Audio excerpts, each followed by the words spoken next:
कब तक, आखिर कब तक ऐसे बेगुनाह मरते रहेंगे? कब तक ऐसे कानून सोया रहेगा? आखिर कब तक इस देश की जनता सोती रहेगी? कब तक इस देश के नेता सोते रहेंगे? कब तक संविधान के न्यायपीठ सोते रहेंगे?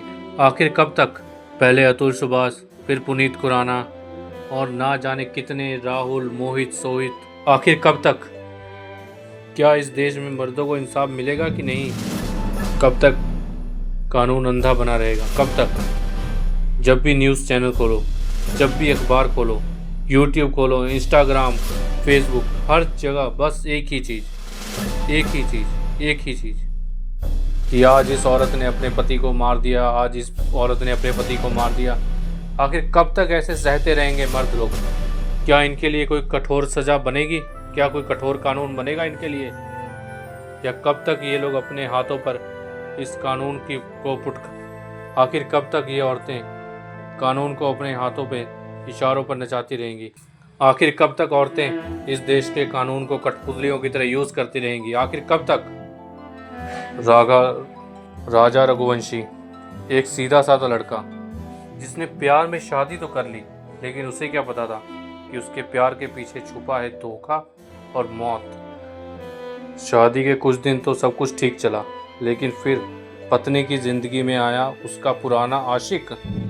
दोनों ने मिलकर रचा एक खौफनाक प्लान और रास्ते से हटाना था राजा को। और फिर एक दिन राजा को मार डाला गया। पहले लगा एक्सीडेंट है, लेकिन जब खुला राज तो सब हो गए हैरान। फिर पुलिस ने सीसीटीवी फुटेज निकाली, कॉल रिकॉर्डिंग्स चेक की और मोबाइल के लोकेशन वगैरह चेक किए और फिर पूरा केस आया सामने। और फिर गिरफ्तारी हुई पत्नी की और उसके बॉयफ्रेंड की। 11 मई 2025 को राजा और सोनम की शादी हुई थी इंदौर में, और 20 मई को दोनों हनीमून मनाने के लिए गए मेघालय। और 20 तारीख को जब वो मेघालय पहुँचे तो वह जाने की टिकट तो उन्होंने बनवा ली, लेकिन उनकी वापसी की टिकट नहीं थी।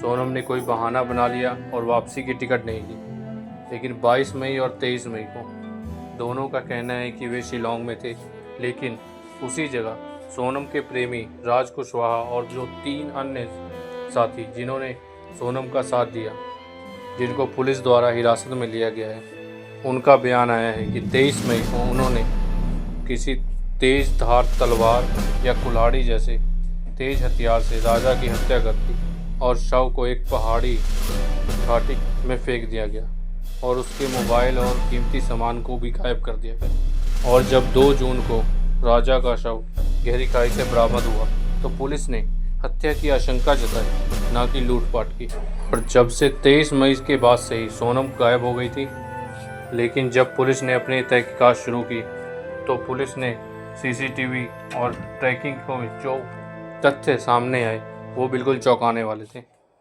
8 और 9 जून को लगभग 2 हफ्ते के बाद सोनम यूपी के गाजीपुर ज़िले में पाई गई।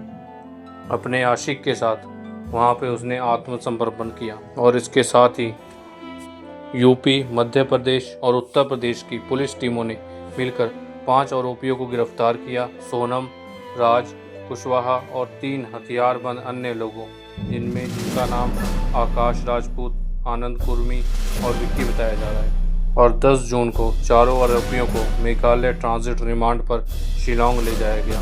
सोनम को 72 घंटों की रिमांड पर भेजा गया। पर इस केस के बाद जो फैक्ट सामने आए हैं, जो तथ्य आए हैं सामने, उसमें सोनम ने अपना बयान बताया है कि उसकी शादी से पहले ही अपने प्रेमी राज कुशवाहा के साथ प्रेम प्रसंग था और वो राज कुशवाहा उसके पिता की फैक्ट्री में ही नौकरी पर काम करता था। ये संबंध मर्यादाओं के खिलाफ था, पर सोनम ने ये बात राजा से छिपा कर रखी हुई थी। शादी के 12 दिन भीतर ही सोनम ने योजना बनाई और हनीमून के दौरान हत्या को अंजाम देने का प्लान बनाया। सोनम ने राज से 20 लाख रुपए देकर हत्या करवाने की सुपारी दी थी, जिसे हत्या का यह षड्यंत्र उजागर हुआ।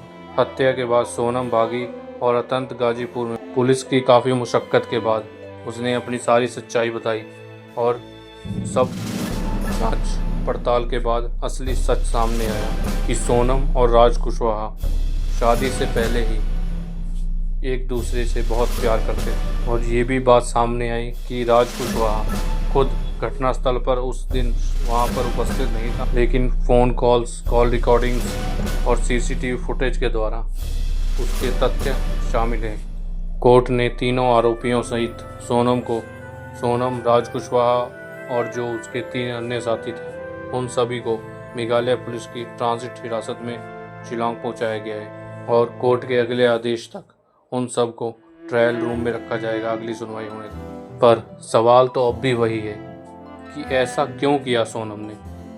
और सोनम जैसी ना जाने कितनी लड़कियां आए दिन हम न्यूज़पेपर्स में सुनते हैं, यूट्यूब्स पर देखते हैं कि ऐसी आए दिन बहुत सारे केसेस हमारे सामने आते हैं। और उसका रीज़न क्या है, कैसे इन सब चीज़ों को जड़ से ख़त्म किया जा सकता है हमारे समाज से। अगर तो सोनम के माँ बाप को पहले से ही इसके बारे में पता था तो क्यों नहीं उन्होंने ये बात राजा को बताई, क्यों नहीं सोनम की शादी राज से करवाई। इन सब में राजा का क्या कसूर था जो उस निर्दोष को अपनी जान गंवानी पड़ी। शादी से पहले की वीडियोस में उसमें बहुत देखा जा रहा है कि बहुत खुश है वो लड़का अपनी शादी से, हर तरह के फंक्शन में बहुत खुश दिखाई दे रहा है। और अगर सोनम को नहीं पसंद था राजा तो वो भी तो कह सकती थी, तो उसने क्यों नहीं कहा, उसने क्यों नहीं बताया, आखिर क्यों? क्या ऐसा दबाव डाला गया था उस पर को जो उसको ज़बरदस्ती ये शादी के बंधन में बंधना पड़ा? आखिर क्यों उस बेगुनाह की जान ली गई? अब आगे देखा जाएगा कि कोर्ट इस मामले में क्या सुनवाई करता है और दोषियों को क्या सख्त से सख्त सज़ा दी जाती है और इस केस को कितना लंबा खींचा जाता है। और इसमें जो आरोपी हैं उन्होंने तो अपने बयान कबूल कर ही लिए हैं। तो अब देखना ये है कि इस पर कोर्ट, सुप्रीम कोर्ट और हाई कोर्ट का क्या फैसला आता है और इस पर इस देश की सरकार क्या सख्त कदम उठाती है। इसी के साथ आपसे अलविदा लेता हूँ। जय हिंद, जय भारत।